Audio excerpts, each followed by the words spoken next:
இன்று உலக மகளிர் தினம். உலகத்தில் வசிக்கின்ற, குறிப்பாக இந்தியாவிலும் புதுச்சேரி மாநிலத்திலும் வாழ்கின்ற மகளிருக்கு என்னுடைய மனமார்ந்த வாழ்த்துக்களை நான் தெரிவித்துக் கொள்கிறேன். இப்பொழுது இந்திய நாட்டில் மகளிருக்கு பாதுகாப்பு இல்லாத நிலை இருந்து வருகிறது. மத்திய பிரதேசத்தில் ஆயிரக்கணக்கான மகளிர் காணாமல் போயிருக்கிறார்கள். டெல்லியில் கூட இளம் பெண்கள் காணவில்லை என்ற தகவல்கள் ஊடகங்களே வந்து கொண்டிருக்கின்றன. இந்த சூழ்நிலையில் மகளிர் பாதுகாப்பு என்பது மிகவும் அத்தியாவசியமான ஒன்று. புதுச்சேரி மாநிலத்திலும் மகளிருக்கு பாதுகாப்பு இல்லாத நிலை. இந்த சூழ்நிலையில் உலக மகளிர் தினத்தன்று மகளிருக்கு நாம் அனைவரும் பாதுகாப்பாக இருப்போம் என்ற வாக்குறுதியை எடுத்துக்கொள்ள வேண்டும் என்று நான் கேட்டுக்கொள்கிறேன். புதுச்சேரி மாநில அரசு தொடர்ந்து கடந்த ஒரு வாரமாக நிறைய அறிவிப்புகளை கொடுத்து வருகிறார்கள். பத்திரிகைகள் மூலமாகவும் மற்றும் ஊடகங்களிலும் நிறைய அறிவிப்புகள் வெளிவருகின்றன. புதுச்சேரி மாநிலத்திற்கு மத்திய அரசு நிறைய நிதி ஒதுக்கி இருப்பதாகவும், குறிப்பாக கடல் நீர் மேலாண்மை, பாதுகாக்கப்பட்ட குடிநீர் திட்டம், சாலைகள் மேம்பாடு, கழிவுநீர் சுத்திகரிப்பு திட்டம் போன்றவைகள் எல்லாம் பக்கம் பக்கமாக விளம்பரம் வருகிறது. அதில் ஆசியன் வங்கி 4,310 கோடி ரூபாய் நிதி தந்து அதன் மூலமாகவும் மத்திய அரசின் திட்டம் மூலமாகவும் இவைகளெல்லாம் நிறைவேற்றப்படும் என்று திட்டத்துறையானது, புதுச்சேரி திட்டத்துறையானது அறிவிப்பு வெளியிடுகிறது. இந்த திட்டங்களை எல்லாம் இந்த நேரத்தில் அறிவிப்பதற்கு காரணம் என்ன? தேர்தல் வருவதற்கு 10 நாட்கள் இருக்கின்ற அந்த சமயத்திலே அவசரமாக இந்த அறிவிப்புகளை புதுச்சேரி திட்டத்துறை வெளியிட்டிருப்பது மிகவும் வேதனைக்குரியது. 5 ஆண்டு காலம் என்ஆர் பாஜக அரசு புதுச்சேரி மாநிலத்தில் கும்பகர்ண தூக்கத்தில் இருந்துவிட்டு இப்பொழுது அவசரமாக அறிவிப்புகளை வெளியிடுகிறார்கள். மக்கள் மத்தியிலே நாங்கள் நிறைய திட்டங்களை உங்களுக்கு கொடுக்க காத்திருக்கிறோம் என்று சொல்லி மக்களுடைய வாக்குகளை பெறுவதற்காக இந்த திட்டம் நடைபெறுகிறது. இதற்கு என்ஆர் பாஜக அரசு ஒரு பதில் சொல்லி ஆக வேண்டும். 5 ஆண்டு காலம் நீங்கள் என்ன செய்தீர்கள்? இதுபோன்ற திட்டங்களை ஏன் கிடப்பில் போட்டீர்கள்? மக்களுக்கு கொடுத்த வாக்குறுதியை ஏன் நிறைவேற்றவில்லை என்பதற்கு மாண்புமிகு முதலமைச்சர் அவர்களும் மாண்புமிகு அமைச்சர் பெருமக்களும் அதற்கு பதில் சொல்லி ஆக வேண்டும். இவர்கள் எந்த அறிவிப்பு வெளியிட்டாலும் கூட புதுச்சேரி மாநில மக்கள் இவர்களை நம்பி ஏமாற தயாராக இல்லை. அவசரமாக அடிக்கல் நாட்டு விழா நடைபெறுகிறது. பல திட்டங்களுக்கு பல தொகுதிகளிலே அடிக்கல் நாட்டு விழா, சாலைகள் போடுவதற்கும் குடிநீர் திட்டத்திற்கும் கட்டிடங்கள் கட்டுவதற்கும் அடிக்கல் நாட்டு விழா நடைபெறுகிறது. இவையெல்லாம் வேகமாக நடைபெறுவதற்கு காரணம் என்ஆர் பாஜக ஆட்சியினுடைய தோல்வியினுடைய பயம். மக்கள் ஏற்கனவே முடிவெடுத்து விட்டார்கள் இவர்களை ஆட்சியிலிருந்து அகற்றுவது என்று. ஆகவேதான் மக்களை திசை திருப்ப வேண்டும் என்பதற்காக இதுபோன்ற அறிவிப்புகளை வெளியிடுவதும் அடிக்கல் நாட்டு விழா நடத்தி மக்களை மாற்ற வேண்டும் என்று நினைக்கிறார்கள். அது மக்கள் மத்தியிலே எடுபடாது.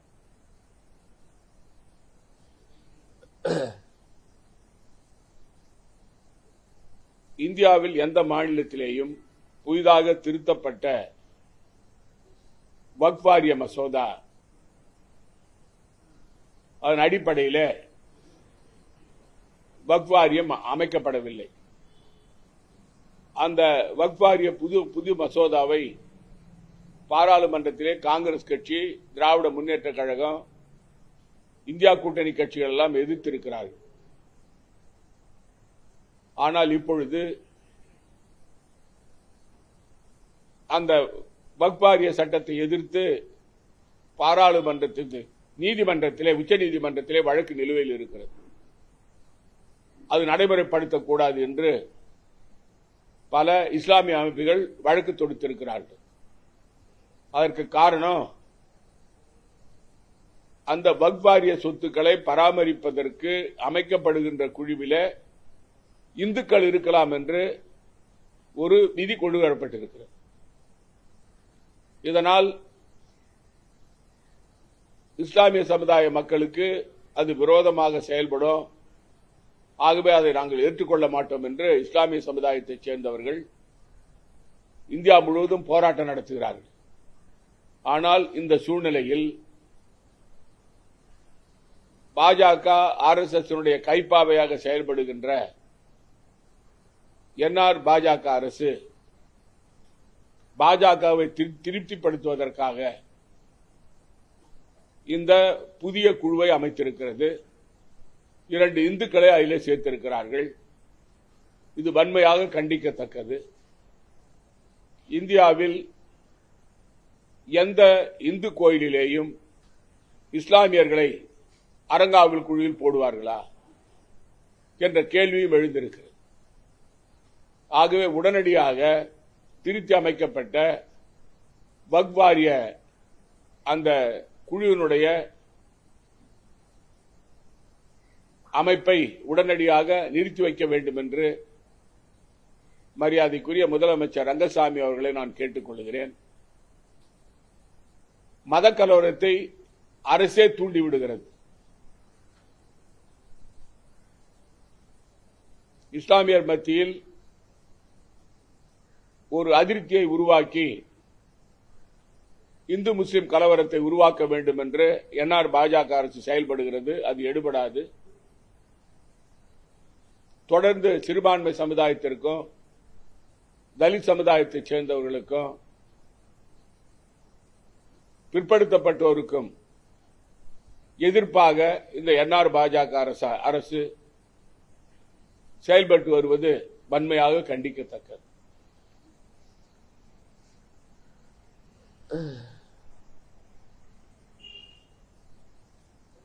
மரியாதைக்குரிய முதலமைச்சர் ரங்கசாமி அவர்கள் என்ஆர் பாஜக ஆட்சி அமைக்கின்ற சமயத்தில் அவர்கள் அறிவித்த தேர்தல் அறிக்கையில் புதுச்சேரியில் உள்ள ரோடியர் பஞ்சாலை, சுதேசி பஞ்சாலை மற்றும் பாரதி பஞ்சாலை இவைகளை புனரமைத்து அந்த தொழிற்சாலைகளை நடத்துவோம், 15,000 பேருக்கு வேலை கொடுப்போம்,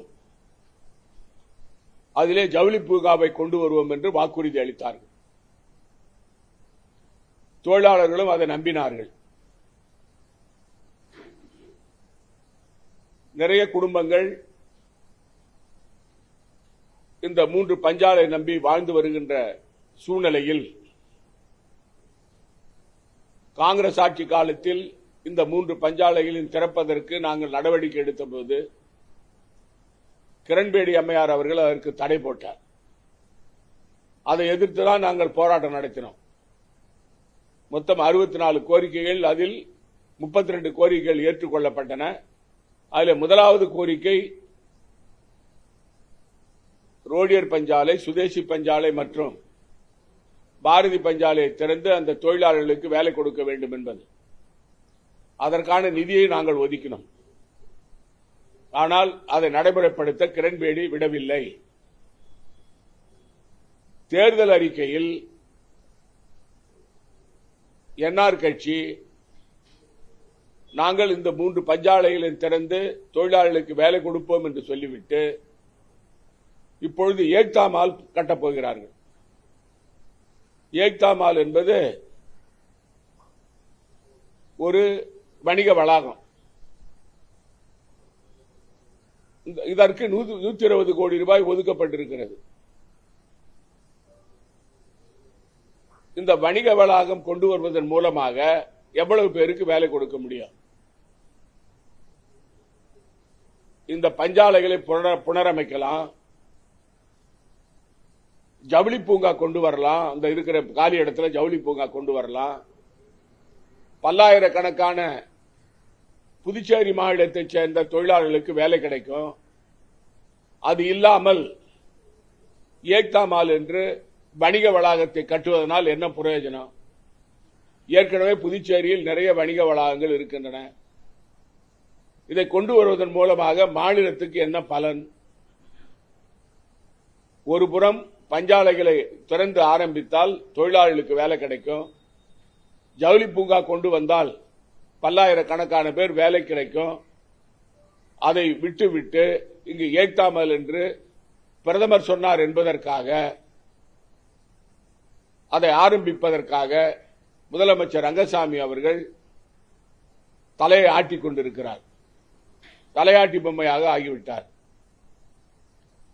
எந்த காலத்திலும் காங்கிரஸ் கட்சியானது இந்த பஞ்சாலைகள் இருக்கின்ற இடத்திலே ஜவுளி பூங்கா கொண்டு வருவதற்கு ஏற்றுக்கொள்வோமே தவிர, இந்த பஞ்சாலைகளை திறப்பதற்கு நாங்கள் முயற்சி எடுப்போமே தவிர, இங்கே வணிக வளாகம் கட்டுவதற்கு கண்டிப்பாக எங்களுடைய எதிர்ப்பை நாங்கள் தெரிவிப்போம்.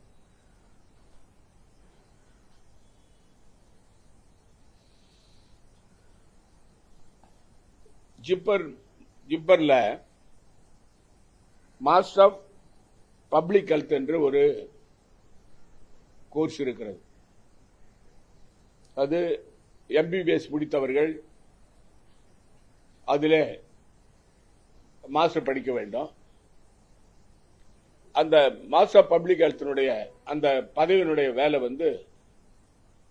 இது போன்ற கொரோனா போன்ற தொற்று நோய்கள் வருகின்ற காலத்தில் மக்களை பாதுகாப்பதற்கு என்று தனிப்பட்ட அது ஒரு பயிற்சி, அது ஒரு படிப்பு. இதற்கு ஜிப்மர் நிர்வாகத்திலே தேர்வு வைக்கிறார்கள். தேர்வு வைத்து தேர்ந்தெடுக்கப்படுகிறார்கள். அதில் உள்ள விதிமுறை என்னவென்றால், MBBS சேர்ந்த பிறகு அவர்கள் அந்த 4.5 ஆண்டு காலத்தில் எந்த வருடமும் தேர்வில் தோல்வியிட்டு இருக்கக்கூடாது. அப்படி இருப்பவர்கள் தான் இதில் சேர வேண்டும் என்று விதி போட்டிருக்கிறார்கள். ஆனால் MD சேர வேண்டும் என்றாலும் MS சேர வேண்டும் என்றாலும் அதற்கு அது போன்ற ஒரு தடை கிடையாது. ஒவ்வொரு வருடமும் அவர்கள் தேர்வு பெற்றிருக்க வேண்டும் என்ற தடை கிடையாது. ஆனால் இதற்கு மட்டும் போட்டிருக்கிறார்கள். இது புதுச்சேரி மாநிலத்தைச் சேர்ந்த மாணவ மாணவிகள் MBBS முடித்துவிட்டு அவர்கள் மேல் படிப்புக்கு செல்லும் பொழுது இந்த மாஸ்டர் ஆஃப் பப்ளிக் ஹெல்த்தில் சேருவதற்கான வாய்ப்பு கிடைக்காமல் போகிறது. ஜிப்பர் நிர்வாகத்திடம் இது சம்பந்தமாக கடிதம் எழுதி இப்பொழுது தேர்வு வர இருக்கிறது, அந்த விதிமுறையை மாற்றி அவர்கள் MBBS டிகிரி இருந்தால் போதும் என்று போட வேண்டுமே ஒழிய ஒவ்வொரு வருடமும் அவர்கள் தேர்வு பெற்றிருக்க வேண்டும் என்ற அந்த விதியை மாற்ற வேண்டும் என்று நான் கோரிக்கை வைத்திருக்கிறேன். இது சம்பந்தமாக மத்திய மருத்துவத்துறை அமைச்சருக்கும் கடிதம் எழுதியிருக்கிறேன்.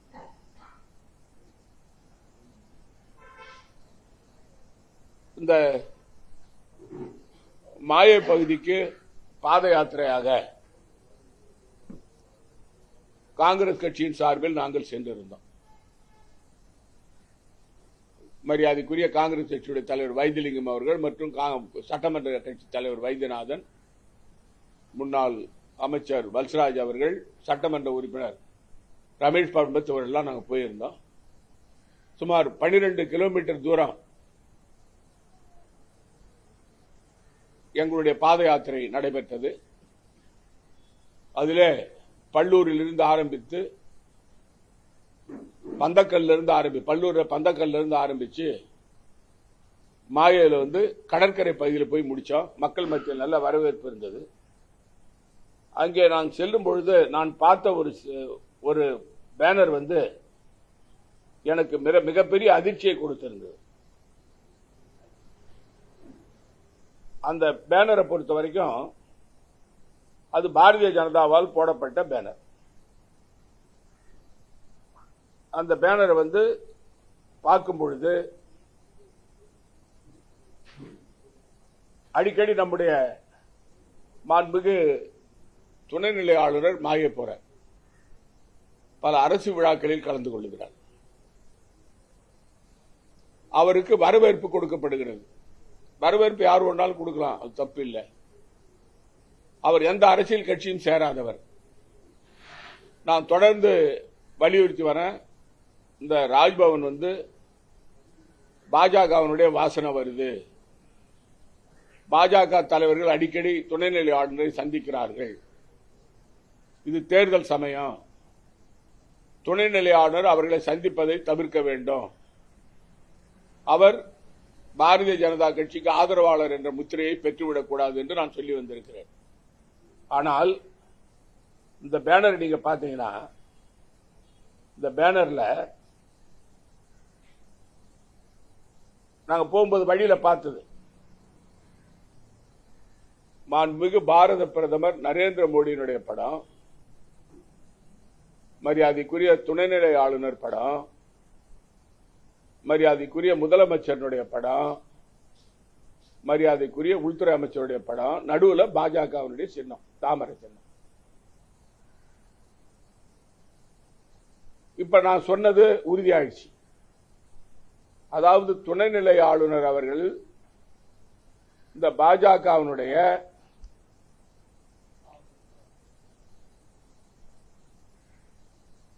பாஜகவுக்கு சாதகமா செயல்படுறாரு அப்படின்னு சொன்னது. இப்பொழுது இது போட்டுக்கிறது யாரு? பாஜக போட்டுக்கிறாங்க. இப்படி போட்டா அவங்க பேர் நடவடிக்கை எடுக்கணுமா இல்லையா? அதாவது மாய நிர்வாகம் நடவடிக்கை எடுக்கணும், இல்ல துணைநிலை ஆளுநர் எதிர்ப்பு தெரிவிக்கிறோம். அப்படி இல்லைன்னா என்ன அர்த்தம்? மௌனம் சம்மதத்திற்கு அறிகுறி.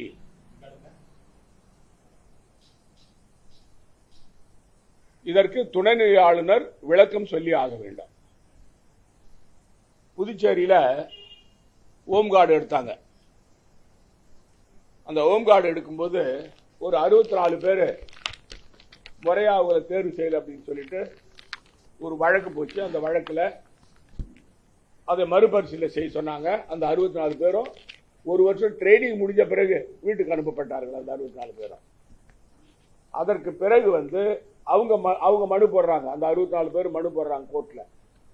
கோர்ட்ல என்ன சொல்றாங்க? அதாவது 25/9/2025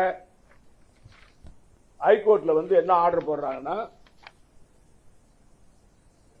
அந்த கோர்ட் ஆர்டருக்கு முதல்ல போட்ட கோர்ட் ஆர்டருக்கு தடை உத்தரவு கொடுக்கிறார். அந்த தடை உத்தரவு கொடுத்த பிறகு இந்த 64 பேரையும் வேலைக்கு வச்சுட்டு தான் நீங்க மற்றவங்களை வேலைக்கு எடுக்கணும்னு சொல்லி ஹைகோர்ட் தீர்ப்பு கொடுக்குது. முதல் ஹைகோர்ட் தீர்ப்பை வச்சு 64 பேரை எடுத்துட்டீங்க. அப்பீல் போட்டு அவங்க வந்து தடை உத்தரவு வாங்கின பிறகு அவங்களை வேலைக்கு வைக்கணுமா இல்லையா? இந்த 64 பேரை வேலைக்கு வைக்கணும். ஆனா தலைமைச் செயலாளர் விடாப்பிடியாக அவர்களை வேலைக்கு வைக்காமல் அலைக்கழிக்கிறார். இது வந்து ஒரு நீதிமன்ற தீர்ப்பை ஏத்துக்கிற நீங்க இன்னொரு நீதிமன்ற தீர்ப்பை ஏன் ஏத்துக்கல? இது வந்து வன்மையாக கண்டிக்கக்கூடிய ஒரு செயல். அதாவது அரசு நிர்வாகம் எல்லாருக்கும் நடுநிலையா இருக்கணும். இந்த ஹோம் கார்ட்ஸை பொறுத்த வரைக்கும் அவங்க வந்து கோர்ட்டு தீர்ப்புல வெளியில் அனுப்புனீங்க, அதே கோர்ட் வந்து மேல்முறையீடுல அவங்கள வந்து வேலைக்கு வைக்கணும்னு சொல்லிக்கிறாங்க. வைக்காததுக்கு காரணம் என்ன? இதுக்கு பதில் சொல்லித்தானே ஆகணும். இந்த நிர்வாகம் தலைமைச் செயலாளர் இதுக்கு பதில் சொல்லணும். அதாவது மரியாதைக்குரிய அமைச்சர் நமச்சிவாயம் சொல்றாரு, சட்டம் ஒழுங்கு வந்து மிக சிறப்பா இருக்கு எங்க ஊர்ல, புதுச்சேரியில மக்கள் சுபீட்சமாகறாங்க, சொத்துக்கள்லாம் அபகரிக்கப்படல, வீடுகள் அபகரிக்கப்படல, 97% நாங்க வந்து எஃப்ஐஆர் பைல் பண்ணி நடவடிக்கை எடுத்திருக்கிறோம், குற்றவாளிகளை தண்டிச்சிருக்கிறோம், மக்கள் நிம்மதியா இருக்கிறாங்க, பெண்களுக்கு பாதுகாப்புக்குது, கடை உரிமையாளர்களுக்கு பாதுகாப்புக்குதுன்னு சொல்றாரு. அதாவது நேற்றைய தினம் கவுண்டம்பாளையத்தில் மரியாதைக்குரிய முதலமைச்சர் ரங்கசாமி அவர் தொகுதியில அவர் பக்கத்தில் உள்ள இடத்துல ஒரு கடை மகாலட்சுமி பேக்கரி, அந்த மகாலட்சுமி பேக்கரி அவங்க வந்து அங்க வந்து ஒருவர் அவர் பேர் வடிவேல் நினைக்கிறார். ஆமா வடிவேலு. அவரு ரங்கசாமிக்கு வந்து உறவினர் சொல்லிக்கிறாரு. அவரு அந்த கடையில போய் உங்க கடையில பேக்கரியில வந்து கேக் வாங்கினோம், அந்த கேக் வந்து சரியா இல்ல, கெட்டு போயிருந்தது, அதுல வந்து அதுக்கு வந்து நீ அந்த கேக்கை வந்து இது மாதிரி விற்கிறேன்னு சொல்லிட்டு உள்ள போய் கடை உள்ள போய் அந்த கடையில வேலை செய்யற ஆளுங்கள்லாம் அடிச்சு அவங்கள துன்புறுத்திறாங்க. வரலையா? இப்படி போட்டதான் வருதா? இப்படி வரலையா? இப்படியா? கடையில போய் அடிச்சுக்கிறாங்க. அந்த கடையில போய் கடையில வேலை செய்யறவங்களை அடிச்சு அவங்க வந்து சூறையாட்டி வந்திருக்கிறாங்க. இதுதான் சட்டம் ஒழுங்கு கட்டுக்குள்ள இருக்கிறதுக்கு அர்த்தமா? புதுச்சேரியில் எந்த தொழில் நடக்குது? முதலமைச்சர் தொகுதியில் நடக்குது. அந்த கடையை சூறையாடி இருக்கிறாங்க. மெயின் ரோட்ல, வழுதாவூர் மெயின் ரோட்ல கவுண்டம்பாளையத்தில் நடக்குது. அதாவது எலெக்ஷன் ஆபீஸ் பக்கத்தில். இதுக்கு வந்து மரியாதைக்குரிய உள்துறை அமைச்சர் என்ன பதில் சொல்லுவாரு? புதுச்சேரி அமைதியா இருக்குது, சட்டம் ஒழுங்கு கட்டுக்குள்ள இருக்குது, புதுச்சேரி மாநில மக்கள் நிம்மதியா இருக்கிறாங்க, பெண்களுக்கு பாதுகாப்பு இருக்குன்னு சொல்லுவாரா? இதை பார்த்துட்டு ஏன் பொய்யான தகவலை மக்கள் மத்தியில் சொல்றீங்க? மக்களுக்கு பாதுகாப்பு இல்லைன்றது எல்லாருக்கும் தெரியும். இந்த ரெஸ்டோபாரை வச்சு எவ்வளவு பேர் மக்கள் வந்து பெண்கள் வந்து வெளியில் நடமாட முடியல எல்லாருக்கும் தெரியும். ஏன் பொய்யான தகவல் சொல்றீங்க? நாங்க 97% வந்து சட்டம் ஒழுங்கு கட்டுக்குள்ளதுன்னு ஏன் பொய் சொல்றீங்க? காவல் நிலையம் பூரா கட்ட பஞ்சாயத்து அலுவலகம் ஆகிட்டீங்க நீங்க உங்க ஆட்சியில. பாருங்க தம்பி, இந்த போய் இந்த அடிக்கிறான் பாருங்க, அந்த ஆள் அடிக்கிறான், அந்த கடையில வேலை செய்யறவங்களை அடிக்கிறான். இதுதான் இந்த என்ஆர் பாஜக ஆட்சியின் லட்சணம்.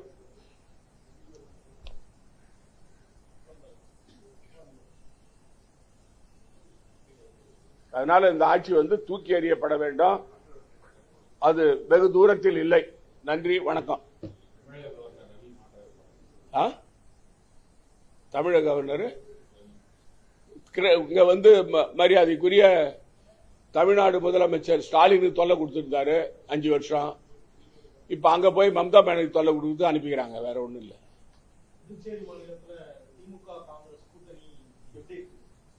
திமுக காங்கிரஸ் திமுக கூட்டணி பலமா இருக்கு. அதாவது நாங்க வந்து நேற்று முன்தினம் வந்து எங்களுடைய பொறுப்பாளர் வந்திருந்தாரு, மரியாதைக்குரிய கிரீஷ் சோடங்கர் வந்திருந்தாரு. அவர் பத்திரிகைகளுக்கு பேட்டி கொடுத்தாரு, நீங்க பார்த்திருப்பீங்க. அவர் வந்து நான் வந்து ஒருங்கிணைப்பு குழு தலைவர் என்ற முறையில், காங்கிரஸ் கட்சியுடைய ஒருங்கிணைப்பு குழு தலைவர் என்ற முறையில் கூட்டணி கட்சிகளோட பேசுவதற்காக எங்களுக்கு வந்து அவர் உத்தரவிட்டிருந்தாரு. காங்கிரஸ் கட்சி தலைவர்கிட்ட சொல்லியிருந்தாரு. அதாவது நீங்க பேச்சுவார்த்தை ஆரம்பிங்கன்னு சொன்னாரு. அது சம்பந்தமா நான் மரியாதைக்குரிய எதிர்கட்சி தலைவர், திராவிட முன்னேற்ற கழகத்துடைய அமைப்பாளர், புதுச்சேரி மாநில அமைப்பாளர் திரு சிவா அவர்களிடம் தொலைபேசியில் தொடர்பு கொண்டு மாதிரி எங்க கட்சியிலிருந்து உங்ககிட்ட பேசுவதற்கு சொல்லியிருக்கிறாங்க, நீங்க எப்ப சந்திக்கலான்னு கேட்டேன். நான் எங்க தலைமையை கேட்டு எனக்கு சொல்றேன்னு சொன்னாரு. அதுக்கு பிறகு 2 நாளா எனக்கு எந்த பதிலும் வரல. இதுக்கு இடையில எங்க கட்சி தலைவர்கிட்ட அவர் பேசுறாரு நான் கேள்விப்பட்டேன். கட்சி தலைவர் என்கிட்ட சொன்னாரு. இதான் எனக்கு தெரியும். நேற்று பேச்சுவார்த்தைக்கு நாங்க காங்கிரஸ் திமுக அலுவலகத்துக்கு காங்கிரஸ் கமிட்டியினர் வர வேண்டும் அப்படிங்கிறார். அது எனக்கு தெரியாது. அவர் சொல்றாரு. அதான் அது எனக்கு தெரியாதுன்ற.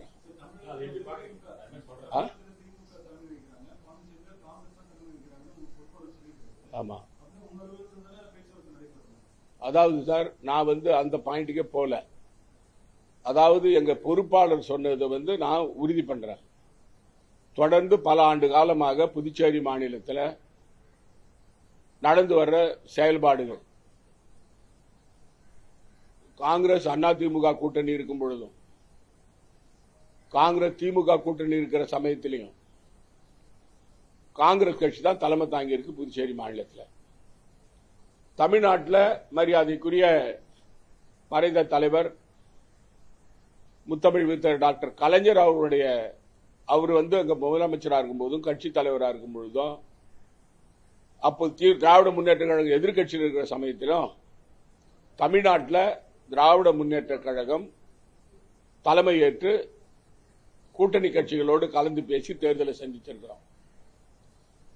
புதுச்சேரி மாநிலத்தில் தொடர்ந்து மரியாதைக்குரிய பெரியவர் சண்முகம் அவர்கள் முதலமைச்சராக இருக்கும்போதும் கட்சி தலைவராக இருக்கும் பொழுதும் மரியாதைக்குரிய ஃபருக் மரைக்கார் இருக்கிற சமயத்திலும் அதுக்கு பிறகு வைத்திலிங்கம் முதலமைச்சராக இருக்கிற சமயத்தில் ரங்கசாமி அவர்கள் முதலமைச்சராக இருந்த சமயத்திலும் காங்கிரஸ் கட்சி தான் தலைமை ஏற்று 2வது கூட்டணியோட பேசி தேர்தலை நாங்கள் சந்திச்சிருக்கிறோம்.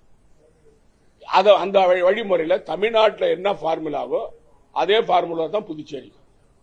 இதைத்தான் நாங்கள் தொடர்ந்து வலியுறுத்தி வரோம். இது சம்பந்தமா எங்க கட்சி தலைவர்கிட்ட அவரு சட்டமன்ற கட்சி தலைவர் திராவிட முன்னேற்ற கழக அமைப்பாளர் என்ன பேசுறாருன்னு எனக்கு தெரியாது. ஆனா எங்களை பொறுத்த வரைக்கும் புதுச்சேரி மாநிலத்தில் எங்களுடைய கட்சியினுடைய பொறுப்பாளர் சொன்னார் இல்லையா, சோடங்கர் கிரீன் சோடங்கர் சொன்னார். அதுதான் எங்களுக்கு ஏற்புள்ள கருத்து. விடுதலை சிறுத்தைகள் கட்சிக்கும் கம்யூனிஸ்ட் கட்சிக்கும் நாங்க தான் சீட் ஷேர் பண்ணி கொடுப்போம் அப்படின்னு திமுக சொல்றாங்க. ஒரு முதல்கட்ட பேச்சுவார்த்தை நடத்திட்டாங்க. அது அவங்க கட்சியில் நடத்துறது நான் எப்படி பதில் சொல்ல முடியும்? இந்தியா கூட்டணி சார்பா சார் இந்தியா கூட்டணி சார்பா இருக்கட்டும். எங்களை பொறுத்த வரைக்கும் திராவிட முன்னேற்ற கழகத்தில் அவங்க கட்சியில் அவங்க செய்யறதை பத்தி நான் ஒன்னும் விமர்சனம் சொல்ல முடியாது. எங்க கட்சியை பத்தி கேளுங்க, நான் சொல்றேன். நான் உங்ககிட்ட சொல்லி இருக்கிறேன், அவங்க தான் பதில் சொல்லணும். யாருங்க? அது இடம் முடிவு பண்ண பிறகு உங்ககிட்ட சொல்றோம்.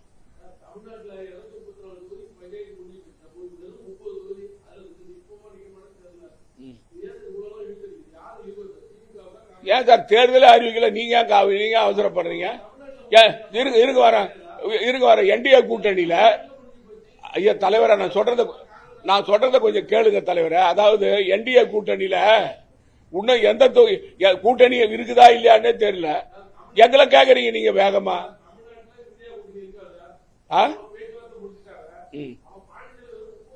ஏன் சார் தொகுதி யாருக்கு எத்தனை தொகுதின்னு பேசல சார்?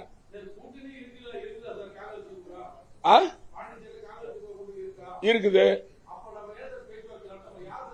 நடத்துவோம், நாம நடத்துவோம். ஏன் சார் டைம் இருக்குது இல்ல, தேர்தல் அறிவிக்கல இல்ல ஒன்னும். அது நீங்க பஞ்சாயத்து பண்ண வேணாம், எங்க கட்சி தலைவர் பஞ்சாயத்து பண்ணிக்குவாங்க. யாரு ஈகோ பாக்குறாங்க? நாங்க பாக்கல ஈகோ. அது எங்களுக்கு தெரியாது, அவங்களை கேளுங்க. அத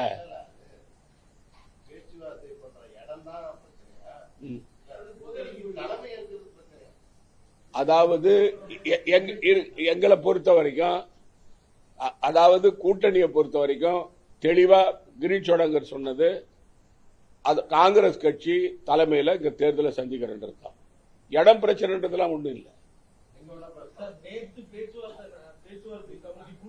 அனைத்தும் திமுக தலைமைக்கு செல்லவில்லை அப்படின்னா அவருக்கு சிவா எங்க சொல்றாருன்னா எங்க இடத்துக்கு அவங்க வரட்டும் அப்படின்னு. யாரு? சிவா சொல்றாரு. என்கிட்ட சொல்லி பிரஸ் மீட் சொல்றதை பத்தி நான் பதில் சொல்ல முடியாது சார். நான் அவர்கிட்ட தொலைபேசியில பேசினேன் சார், முந்தா நாள் பேசினேன். எங்களுடைய பொறுப்பாளர் பேட்டி கொடுத்த பிறகு அவரு நீங்க அவங்கள சந்திச்சு பேச அவர்கிட்ட நான் பேசினேன். இது வரைக்கும் எனக்கு பதில் வரல. அதாவது ஒருங்கிணைப்பு குழுவுடைய தலைவர் என்ற முறையில், காங்கிரஸ் கட்சி கூட்டணி கட்சியோட ஒருங்கிணைப்பு குழுவுடைய தலைவர் என்ற முறையில் எனக்கு பதில் வரல. கட்சி தலைவர்கிட்ட பேசுறதா இப்ப நீங்க தான் கட்சி தலைவர்கிட்ட பேசுறதா சொல்றீங்க. நான் யூகங்களுக்கெல்லாம் நான் பதில் சொல்ல முடியாது. எங்களை பொறுத்த வரைக்கும் அபிஷியலா செய்தி வந்தா சொல்லுவோம், அவ்வளவுதான். நீங்க 1000 தடவை திருப்பி கேட்டாலும் அதே பதில் தான் வரும். வெளிப்படையாவே சொல்றாரு, தமிழ்நாடு போன்று புதுச்சேரியிலும் திராவிட மாடல் ஆட்சி தான் கொண்டு வரப்போம், திமுகவினுடைய ஆட்சி தான் வரும் சார். அவங்க கட்சி சொல்றதை பத்தி நாங்க அதுக்கு பதில் சொல்ல முடியாது சார். ஏன் சார், கூட்டணியில இருந்தா கூட அவங்க 1000 பேசுவாங்க, அதுக்கு நான் பதில் சொல்ல முடியாது. யார்கிட்ட டைம் இருக்குது, ஏன் அவசரப்படுறீங்க? டைம் இருக்குது.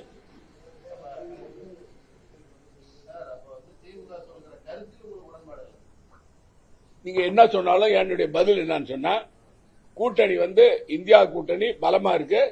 இந்தியா கூட்டணி தேர்தலை 2026 இந்தியா கூட்டணி சந்திக்கும்.